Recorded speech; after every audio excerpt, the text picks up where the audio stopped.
আজকে আমাদের পুরো পরিষদের কনফারেন্স হলে আমরা light department, electrical, DWS, flood control এবং টুডার আধিকারিকদের এখানে ডাকা হয়েছে।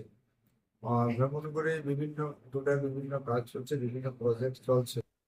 এই বিষয়গুলো নিয়েই আলোচনা, কাজের গতি, প্রকৃতি কোন অবস্থায় রয়েছে, প্রেজেন্ট পজিশন কি আছে, ওনাদের ইমপ্রুভমেন্ট কি আছে, এগুলো নিয়ে আজকে আলোচনা হয়েছে।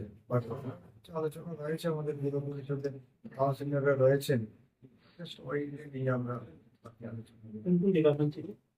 ডিপার্টমেন্ট ছিল পিডব্লিউডি, ডিডব্লিউএফ, ইলেকট্রিক, টুডা এসেছিল, প্ল্যাটফর্মের ওনারা রয়েছে, ওনাদের নিয়ে আমাদের আলোচনা। ধর্মনগরে যেসব কাজ চলছে টুডার, সেগুলোর বর্তমানে কি অবস্থায় রয়েছে, কাজ জায়গায় রয়েছে, ততদিন আমাদের কাজগুলো কমপ্লিট হবে, কাজের সমস্ত বিষয় নিয়ে